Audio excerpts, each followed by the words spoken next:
Hey you guys, it's Britt. Today we're here to address a really specific comment that I've seen a couple of times, so I figured that I would address it in this video. And I also want to talk about Colleen Ballinger, her income, and what could be next for her amid the cancellation, exposure, drama, whatever you want to label it.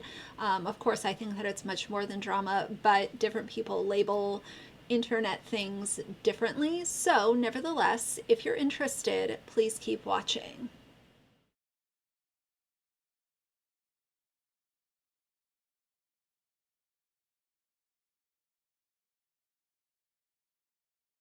All right, you guys, so first things first, I want to address a comment that I've seen a couple of times.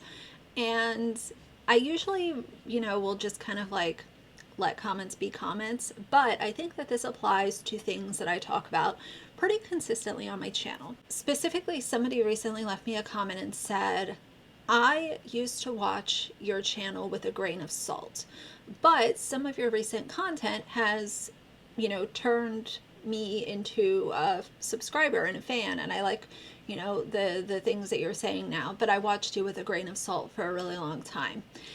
And whether you are somebody who watches me with a grain of salt, with a block of salt, with no salt at all, no matter what you see me as, I think that everybody should watch every person on YouTube with a grain of salt. Watch them with a critical eye. Do not allow yourself to build these, I talk about parasocial relationships all the time on my channel. That goes for me as well. I don't want anybody looking at every single thing that I say and do and just, my word is the only word that someone is willing to listen to and all of these kinds of things. I want you guys, and I constantly encourage people in my videos, go look at this for yourself. Come up with your own thoughts and then come back and leave a comment on how you feel after you educate yourself or gain more insight into what we're talking about, because I know that sometimes I come with really random topics that people might not have ever heard about. And I encourage you guys to go look for yourselves and then come back and let's have a conversation about it. And if you disagree with me, that's fine. If you agree, that's fine too. I've always said it's an open door policy. You can agree, you can disagree, or you can sit somewhere in the middle. But I think that anybody that you're watching online, you should take with a grain of salt. And that might sound a little weird to some people. Like, why would you want people to watch your content with a grain of salt? For me, a grain of salt is not insulting. It's actually a compliment, because that means that that subscriber can think for themselves. And they're looking at my channel and whoever else they're looking at, and they're realizing, like, I'm not always going to disagree. And you might be more willing to sit in the middle and be a little neutral to some of these conversations if you are consuming the content with a little bit of a grain of salt. Now, some people might sit there with a whole block of salt and they're just, salty McGee, and they can't stand anything I say and they continue to watch anyway, which is fine. But for the most part, I want people to listen to my content and be able to sit in the middle. There have been several topics that I've brought to my channel, and I published the video knowing that not everybody is going to agree. And then sometimes I publish stuff thinking that, and the majority agrees and only a few people disagree. Like, sometimes it's hard to tell. I hope that I can encourage you guys to look at these creators and sit in the middle on some of this stuff. Don't allow yourself to become parasocially connected to these people, because guess what? I've been disappointed by so many creators, even in the past year. There have been creators that I've really liked their content, and when they disappoint me, it's kind of like, damn, another one? That kind of sucks. I just talked about that with the Laura and the Mortician thing. I seemed to like her. She put out pretty solid content. She was consistent. And then she really let the mask slip. And I guess I'm let down. I'm not disappointed on like a personal level, but it's just kind of like a rinse and repeat kind of thing with a lot of these people that you come across on social media. So I think that if you're sitting in the middle, with some of this content, it allows a more fruitful conversation to happen, because if your channel is just 100% people that are always agreeing with you, then there's not really a conversation to be had. And there have been many comments that have been left on my own videos where it's somebody different, bringing a different viewpoint to the topic that I'm talking about, and it has allowed me to take a step back and think again, or think of it from a different stance. And that's always been the point of my content. Always. Now, of course, there's some stuff that I just won't budge on, and I think that most of y'all have an idea of what those things are. But I like hearing different insights. Just don't come over here trying to co-sign a child or animal abuse, and I think that will be good, you know? So that's the thing with watching me with a grain of salt that I wanted to address. Now let's get into Colleen Ballinger. I was curious, and as I've mentioned before, I don't use Social Blade for specific, like down to the dollar income estimates, but I do like to look at it for subscriber count and bumps or drops in subscribers. And out of curiosity, I did also look at the income, but I also realized that it's on the very low end. First of all, both of her main channels, her actual main channel and then her vlog channel, both are just bleeding subscribers. Over the last 30 days on each of them, she has lost about 10,000 subscribers. And I think that confirms that people are continuing to come to the realization of, okay, this has been so many months. Colleen is choosing to remain silent after she put out that damn ukulele video. I'm not even going to call it an apology, because it was not an apology at all. And her continued silence is allowing people to say, okay, how many chances do you have to give somebody before you realize that they just don't care?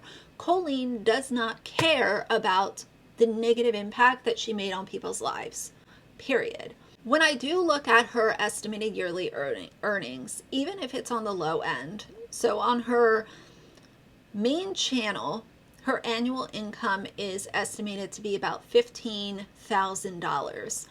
On her vlog channel, it's about $26,000. And yes, I know that that's on the way low end, and we're not going to use that as a, really precise number.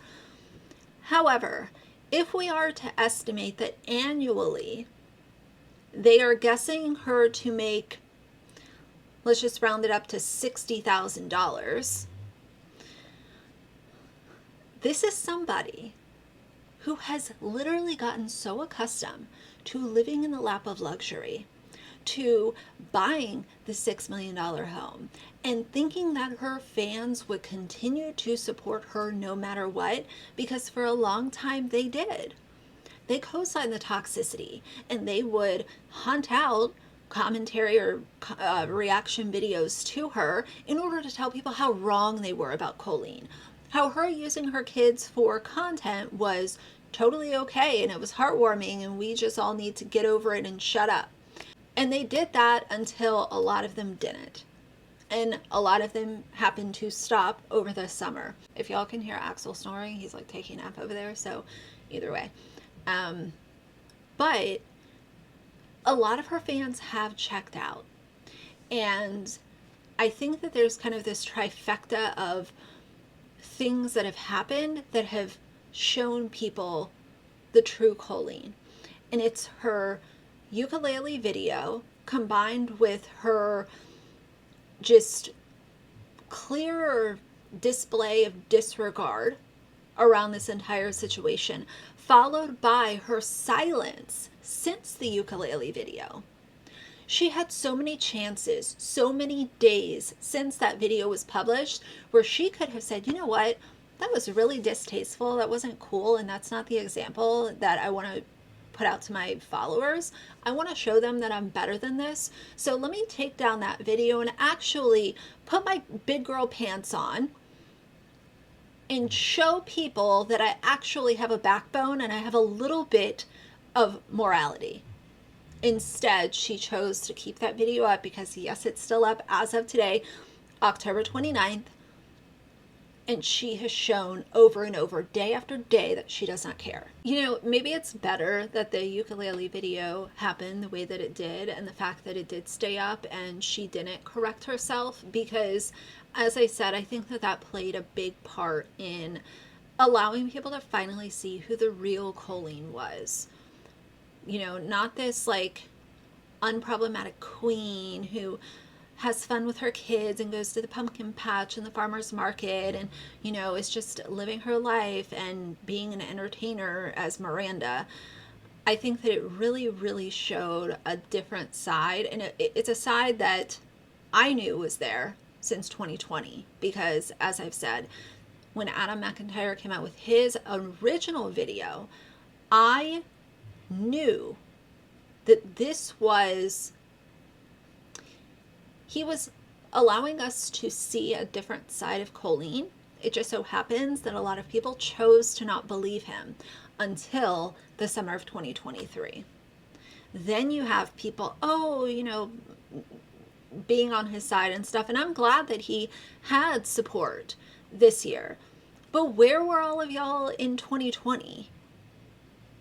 Like, where was that support? Instead of literally driving a hate campaign against Adam McIntyre, y'all could have chosen to just be quiet. Be quiet, be silent. If you don't want to support him, that's fine. But the amount of hate that he received after his 2020 video was extremely alarming to me. But I think that a lot of us can tell that Colleen, you know, in that ukulele video, she just does not look with it. She does not look like she is present or sincere. So maybe it is best that she left it up and reminded everybody that she does not give an F about you or anybody else that she negatively impacted doing what she did. But that's what's going on with her. You know, I think that the only way that she could actually make a comeback from this would be to take down the ukulele video, and her and Corey, and Adam has already said this, so if it sounds repetitive, that's why. But they need to issue a direct apology to Adam McIntyre and to Becky, and to Trent needs to apologize to Ollie. There needs to be a lot of formal direct apologies, no snarkiness, no ukuleles, no funny costumes. And maybe, just maybe then, people might be willing to give her a second chance. But then with the amount of time that has lapsed since the ukulele video and the fact that that has stayed up, I wouldn't be one of them. But either way, all I can share are my opinions, and that's it for today. So if you like the video, please leave a like and a comment. And if you'd like to see more from me in the future, please subscribe. I'll see you guys soon. Bye.